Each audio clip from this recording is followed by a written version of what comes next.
All right, a huge hello and a massive welcome to all you marketing apprentices from Kent Business College. Get ready to strap in because today we are throwing out the crystal ball and putting on our lab coats. We're going to move beyond just hoping something works and start proving it. It's time to become a marketing scientist.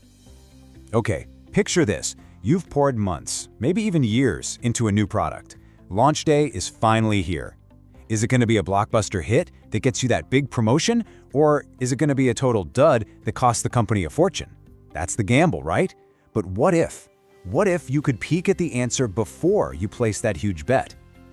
And that really gets to the heart of the problem we're tackling today. Making these massive marketing decisions based on just a gut feeling, well, it's unbelievably risky. It's like trying to find your way through a maze blindfolded. You might get lucky, sure, but you're way more likely to walk straight into a wall. And in business, those walls are very, very expensive. Let's just put it out there. Guesswork is the enemy. It really is. In a world that is practically swimming in data, just crossing your fingers and hoping for the best is not a strategy. There is a much, much better way to get results, and it's all about trading your opinions for actual solid proof. So, how do we stop all this guessing? Easy. We become scientists. We start trading in our assumptions for hypotheses, our opinions for actual evidence. And this, right here, is where you get your first mission: to get out there, run an experiment, and find the truth.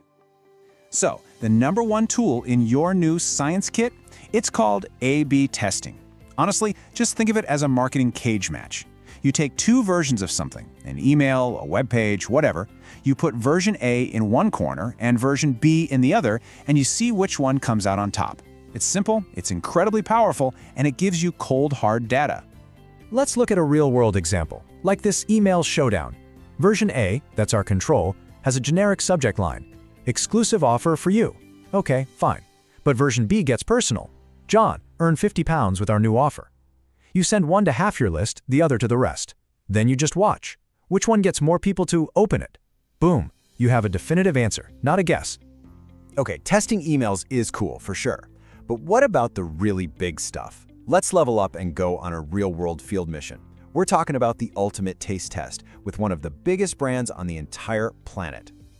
That's right, McDonald's. When they're thinking about rolling out a new burger, they don't just guess if we're gonna like it. No way. They run a massive, controlled experiment called a test market. They'll launch it in just a few cities first to gather evidence and, avoid a massive flop. And check out what's in their spy kit. They are not just asking, so, did you like the burger? This is a full-blown intelligence operation. They're tracking sales numbers, obviously, but also footfall. Are new people coming in? They're even getting feedback from the kitchen. Can they make this thing fast enough during a crazy lunch rush? And of course, they're surveying customers. Every single angle is covered. Now this is the crucial part for you.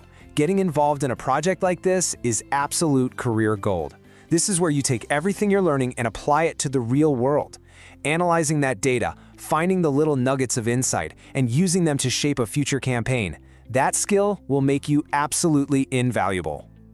A/B tests and these big field experiments are definitely the heavy hitters. But a good marketing scientist has a whole toolkit full of cool gadgets. So, let's do a quick lightning round of a few more ways you can find the answers you need, and fast. First up, we've got panels. This is kind of like having a dedicated group of customers on speed dial, ready to give you feedback whenever you need it. It's awesome for tracking how opinions change over a longer campaign. Then there are diaries. This is where you ask customers to actually log their experiences with your product day by day. It's like getting a backstage pass into their lives, so you can see how they really use something, not just how they say they do. And what about when you need a super quick pulse check? Social media polls are your best friend. Just pop a question on an Instagram story. Which color do you like better, A or B? Now, it's not super scientific, but wow, is it a great way to get instant feedback from your biggest fans. Now, with all this new power comes a bit of responsibility. You can't just run around experimenting on people without some rules of engagement. Every good scientist has a code of conduct, and for us, it's all about quality and ethics. So, let's be real for a second. Experiments are amazing. They are the best way to find out if A really causes B, and they give you clear results. But they have their challenges. It can be really hard to control all the variables out in the wild, and you need a big enough group of people in your test for the results to actually be trustworthy. So yeah, they can take time and they can be costly. It's a trade-off you've always got to consider. And here it is. The biggest mental trap you have to avoid at all costs is confirmation bias. It's that sneaky little voice in our heads that only wants to see the data that proves we were right all along. A true scientist, a great marketer, actively looks for evidence that proves them wrong, because that's how you actually learn anything.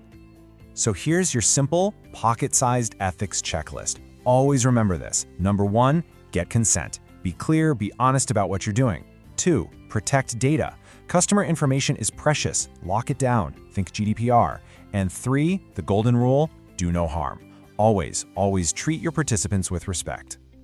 So let's wrap this all up. If you need to know what people are doing or how many of them think something, you use a survey. If you need to dig deep and understand why they feel a certain way, you do an interview.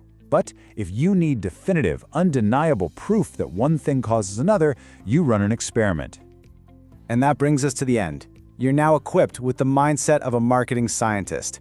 So I'll leave you with this one question. That next brilliant marketing idea you have, right now, it's just a theory. It's just a guess. So what's your first experiment going to be?